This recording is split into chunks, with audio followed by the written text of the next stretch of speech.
I'm just so proud and humbled to be here with you all to introduce our President, Barack Obama. And to be here supporting our next president, Hillary Clinton. And over the past 8 years, President Obama has showed us what leadership really looks like. Somebody who's treated the office with the dignity that it deserves. He fights for opportunity for all of us. And he never stops working to make sure this country's a more equal place. And think about the legacy he's going to leave behind. 73 straight months of job growth. Nearly 11 million new jobs. 20 million people now have access to health care. But the question is, are we going to re-elect a president, right, that builds on that legacy and a senator who builds on that? Or are we going to go backwards? Right? And who are the Republicans in Florida right now trying to elect? Donald Trump and Marco Rubio? Come on. In the words of President Obama, come on, man. And look, this is why it is so critical that we get out there and vote. There is so much we have to do, and I announced my campaign to be Florida's next senator on a promise that I would fight for you. On a promise to protect a woman's right to choose. Protecting Social Security and Medicare for our seniors. Fighting to protect our environment from the effects of climate change. Working to reduce the gun violence that's plaguing our communities. And to do more to support the people of Puerto Rico. But this also means creating an economy that grows from the middle out and the bottom up, right? Not the top down. You see, and this fight is personal for all of us. My dad never graduated college, union carpenter, right? He got started on a pledge that he was going to work hard and give his family more opportunities. And as I travel the state, I meet so many Floridians that have those same dreams for their families, that want to work hard and give their kids and grandkids more opportunity than they had. Right? And they have, and they deserve that same opportunity. But what are we going to do in this election? Are we going to elect a Donald Trump and Marco Rubio? We are not going to strengthen our economy with Donald Trump's racism and bigotry. We're not going to lift families out of poverty with Donald Trump's demonizing Gold Star families. And we're certainly not going to create an economy that works for everyone with Donald Trump's attacks on women. You know, Marco Rubio keeps claiming that he's going to stand up to Donald Trump. Really? If you can't stand up to Donald Trump as a candidate, how are you going to stand up to him as a president? You know, and Marco Rubio keeps saying that he disagrees with everything that Hillary Clinton stands for. Well, of course he does. Hillary Clinton shows up for work every day. Listen, Secretary Clinton is going to be a leader who helps unite this country. He brings Republicans and Democrats together to create more opportunities for more people, right? Raising the minimum wage, investing in education, reducing the burden of student loan debt, and finally achieving equal pay for equal work. So look, we have a couple days left. Let's work as hard as it takes. Let's stuff every envelope, knock on every door, make every phone call. Because if we vote, we win. And when we do, I'm going to be standing with Senator Bill Nelson as the two hardest working senators this state has ever had. And now it is my honor to help. Say one thing. Yeah. Y ahora mismo, el presidente. Exactly. Now it is our honor to help introduce a leader who has always put America and the American people first, who has never backed down from a fight for what's right. Please welcome the President of the United States, Barack Obama.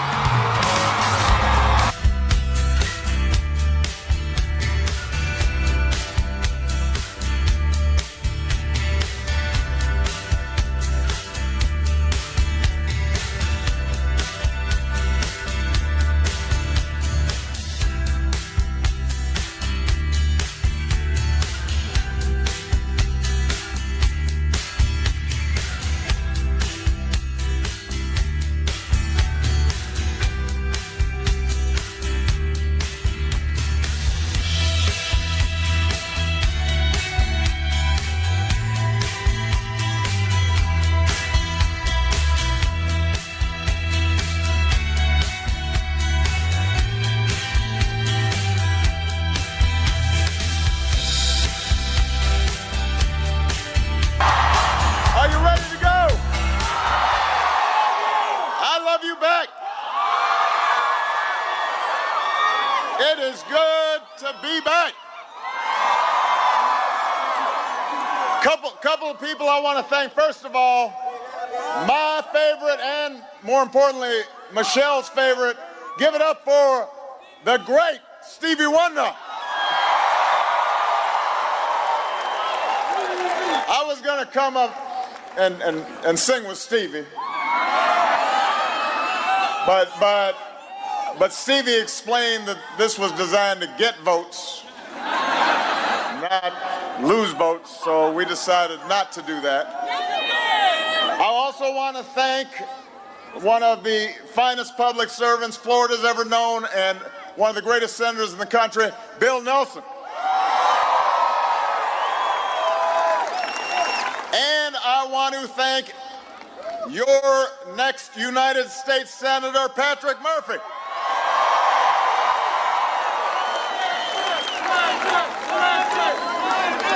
Two days, Florida. 2 days to decide the future of this country. And I need you to go vote. I need your help to help finish what we started 8 years ago. Think about where we were when I last visited Florida in the final days of the 2008 campaign. Living through 2 long wars, about to enter into the worst economic crisis in 80 years. Because of you, we have been able to turn the page. We fought back. We avoided a depression. We restored the housing market. We helped to make the financial system work again. We raised incomes. Poverty fell. Created 15.5 million new jobs. Unemployment rate 4.9%, near a 9-year low. 20 million Americans have health insurance. We kicked our addiction to foreign oil, doubled our production of renewable energy, became a world leader in climate change. Oh, and by the way, gas is $2 a gallon.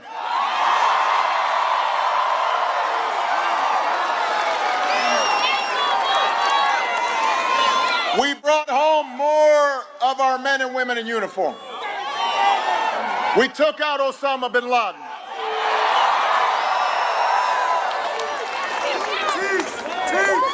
High school graduation rates all-time high. College enrollment at an all-time high. We helped to make sure that in all 50 states, people have the freedom to marry who they love. No wonder I got gray hair. We've been working hard.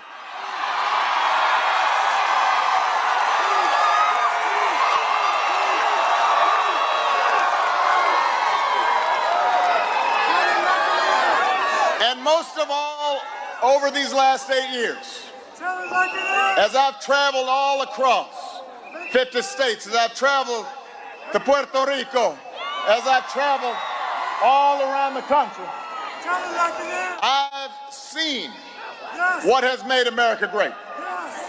I have seen you, the American people. I got a hype man here.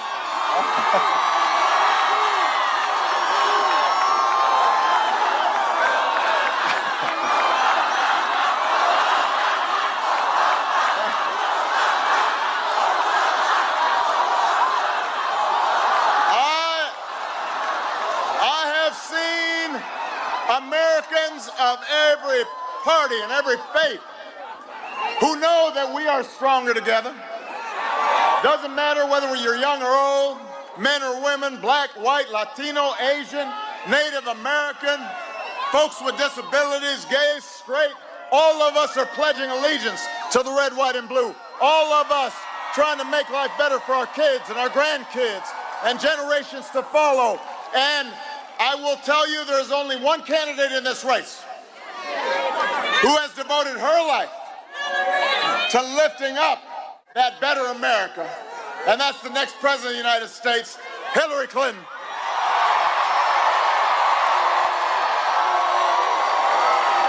Hillary.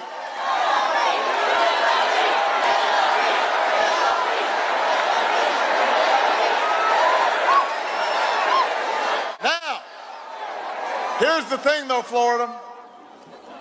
All the progress we've made goes out the window if we don't win this election. And we win this election if we win Florida. If we win Florida, it's a wrap. We win Florida, it's over. So we've got to work our hearts out this week, these next 2 days, as if our future depends on it. Because our future depends on it. And I know that sometimes at the end of a campaign, there's been so much negativity and so much noise and so much distraction and so much innuendo and rumors and false statements. And at a certain point, you feel like you just want to tune it all out. Some of you all saw Saturday Night Live yesterday. They just decided, that's it, we can't do it anymore. They ran outside. And sometimes you feel like that. But I want you to focus on this election and its candidates, because the truth is the choice couldn't be simpler or clearer. On the one hand, you have somebody who may be the most qualified person ever to run for the presidency. On the other hand, you've got the Donald. Don't boo. Vote. Don't boo. Vote. Don't boo. He can't hear your boos, but he can hear your vote. There is a reason that so many Republicans, so many conservatives have denounced Donald Trump. Even if sometimes they said, well, but we're going to vote for him anyway. That is because Donald Trump is uniquely unqualified to be president, temperamentally unfit to be commander-in-chief.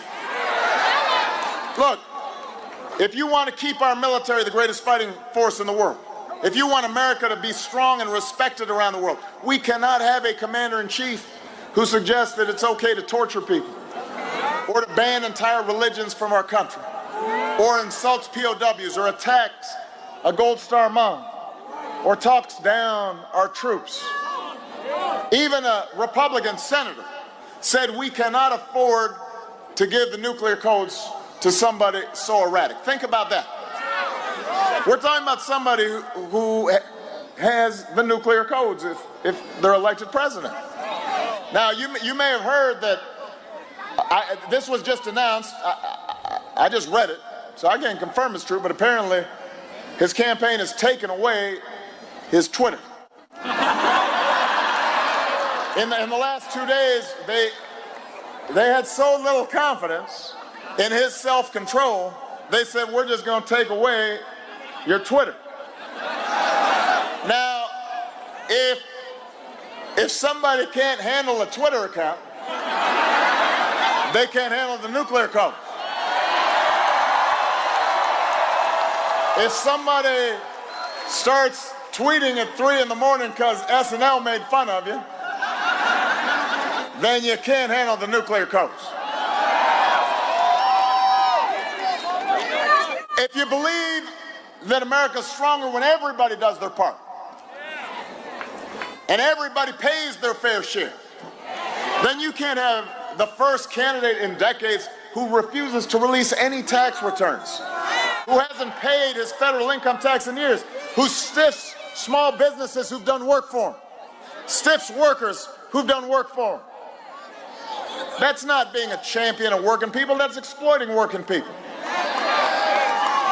If you cherish our Constitution, you can't elect a president who threatens to shut down the free press, threatens to throw his opponents in jail, discriminates against people of different faiths. That's not what our Constitution allows. There may be other countries who do that. Maybe he admires Vladimir Putin and some other folks who think that's okay. But this is the United States of America. We can't have that.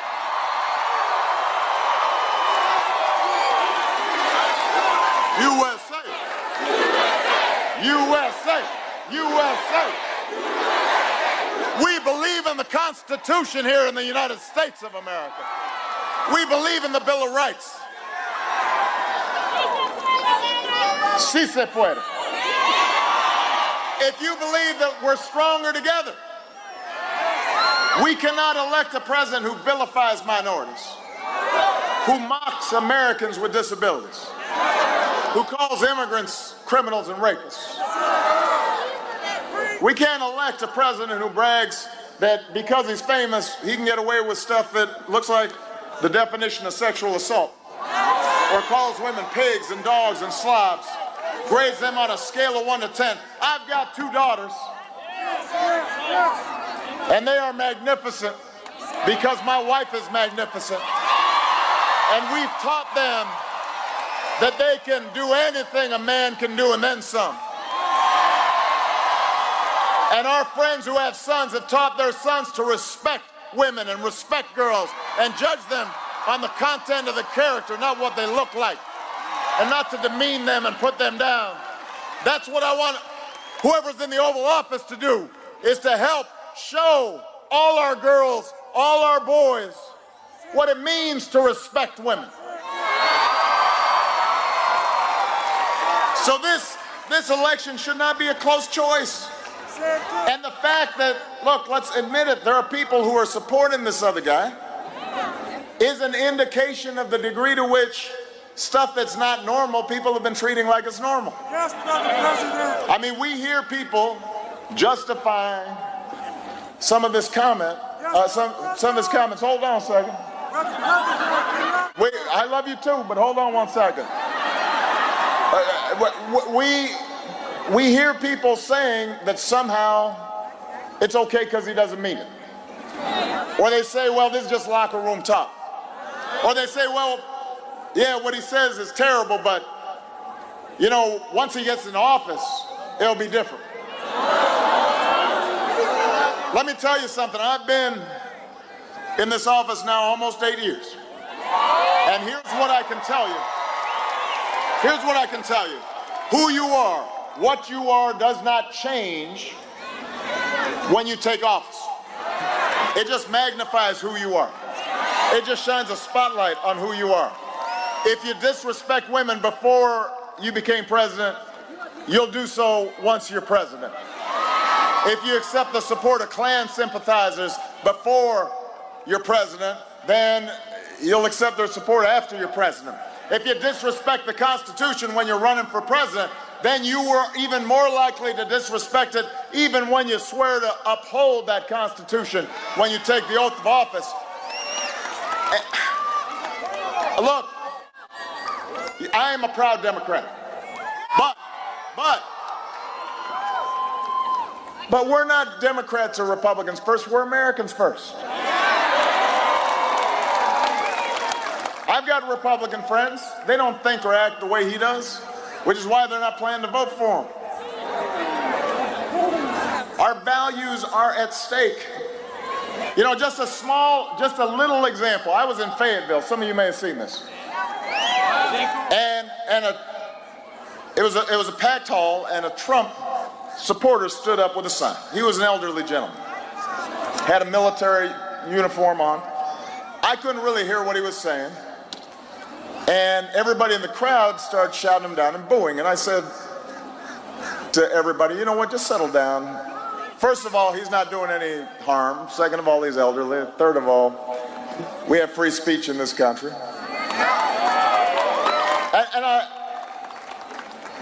And fourth of all, I said, don't boo, vote. Just a few hours later, Trump gets up on stage in front of his crowd. This is just a few hours later. And he said, did you see how President Obama yelled at a Trump supporter in his audience? I just made it up. Didn't just make it up, but said the exact opposite of what had happened. With impunity. There was tape. There was a video. And some of the press called him out on it, but the point is that he thought it was okay just to lie in front of all his supporters on television. Wasn't even trying to be sneaky about it.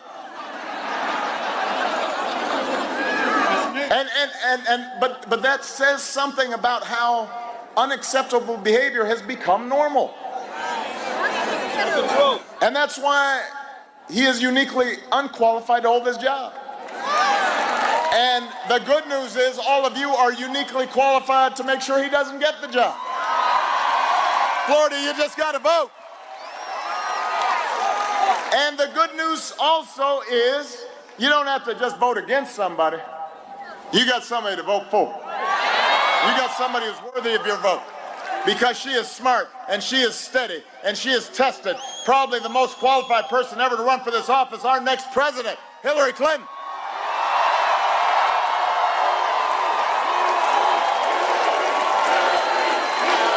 Hillary.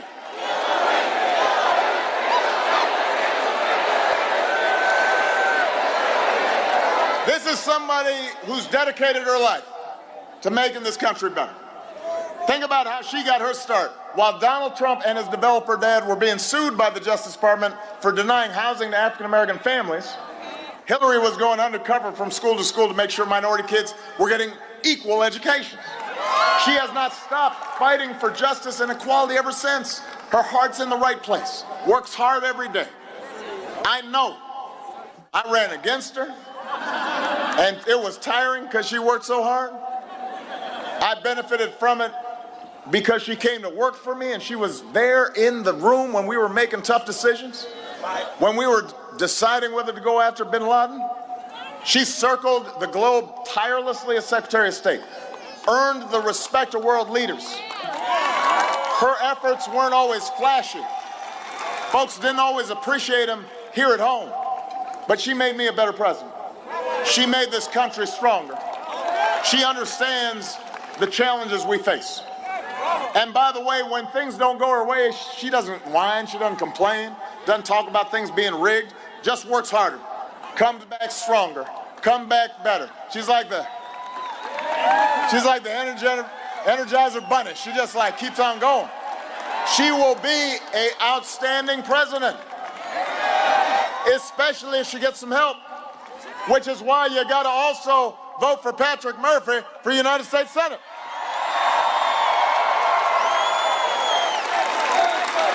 One thing about being president, you got to have allies in Congress. Unlike his opponent, Marco Rubio, don't boo, what, you're supposed to vote. Patrick actually shows up to work, puts you ahead of politics. He's fought to make sure Planned Parenthood is still around to provide health care to people. He's fought for comprehensive immigration reform. He accepts the science behind climate change. Brought Democrats and Republicans together to fund Everglades restoration. There's one other big difference between Patrick and Marco Rubio. Marco Rubio supports Donald Trump. Now, keep in mind, Marco, a while back, when he was running against Donald, called him a dangerous con artist who spent his career sticking it to working people. He tweeted, "Friends don't let friends vote for con artists." Guess who just voted for Trump a few days ago? Marco Rubio. So, A, that means he doesn't have any good friends. B, it means that even though he knows Trump is unqualified, even though he knows he's a con artist, he still voted for him because it was politically expedient. So if you want a senator who will say anything, do anything, be anybody just to get elected, then that's your guy. If you want a senator who will show up and work for you and tell you the truth, then vote for Patrick Murphy and give Hillary some help.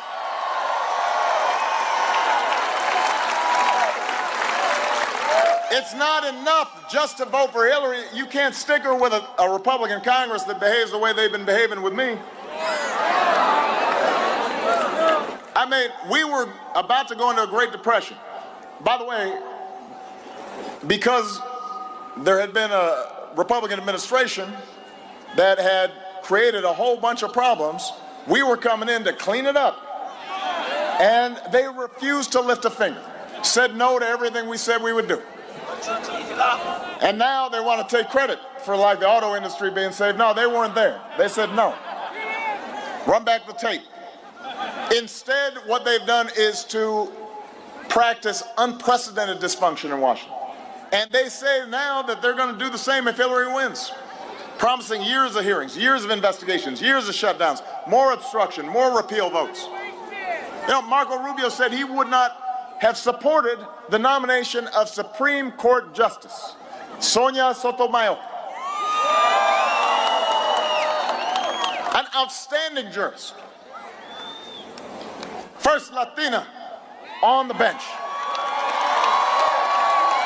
proud of her Puerto Rican heritage, by all accounts doing an outstanding job. He would not have voted for her. Now, he and his Republican colleagues are threatening to block all Supreme Court justices. Okay, we need a medic. They'll be all right. Don't worry. People fall down when you're standing up this long. Everybody bend their knees real quick. There you go. Do a little exercise. They'll be okay. Just give them some room. So now they're threatening to block all nominees.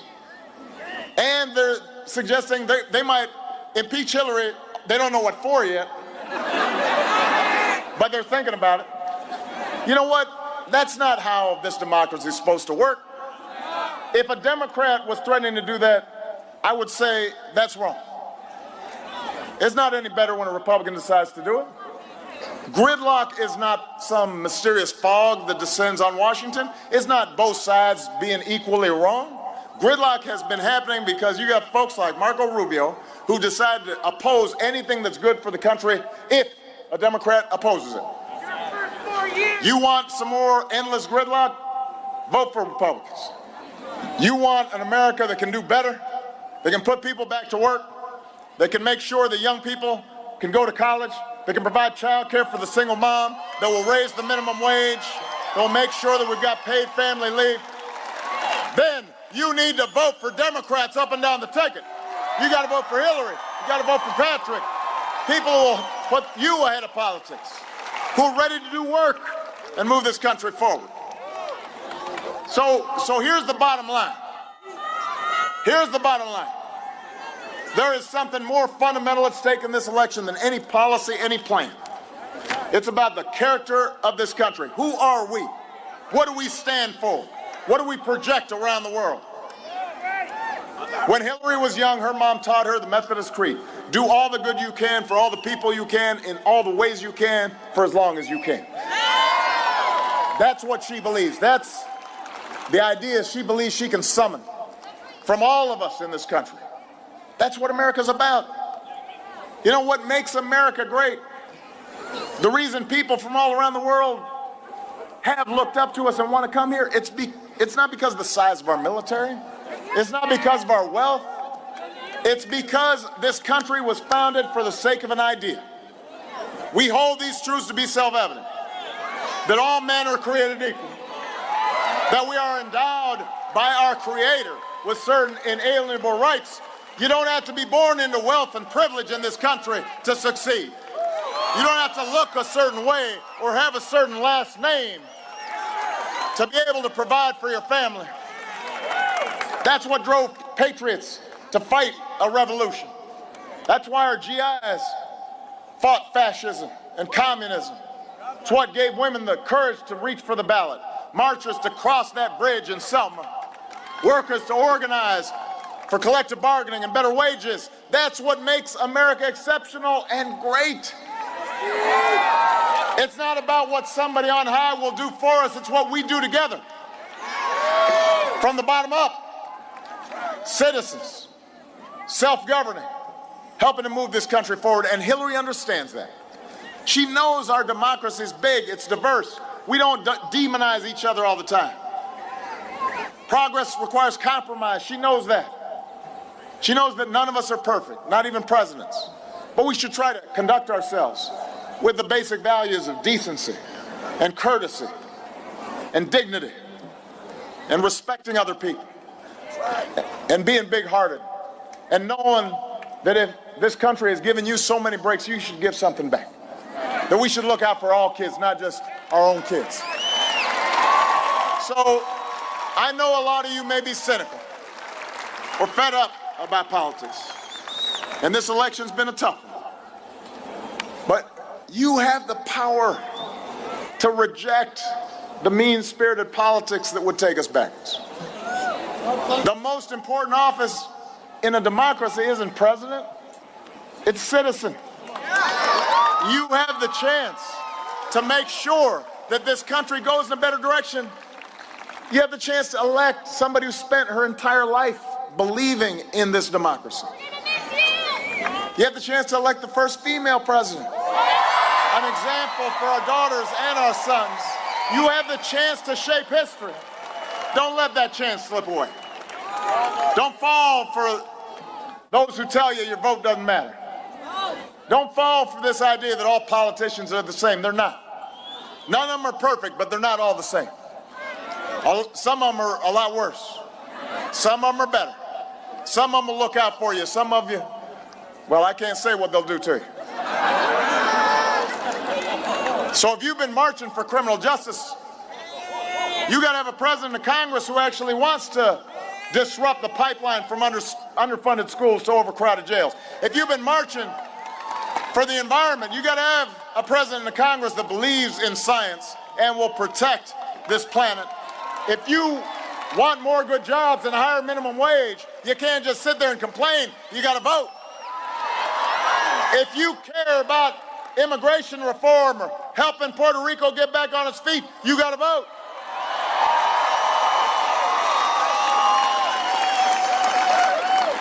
You know, over these last 8 years, a lot of things have happened, but I can tell you unequivocally, without a doubt, with data to back it up, that this country is a lot better off now than it was when I came into office.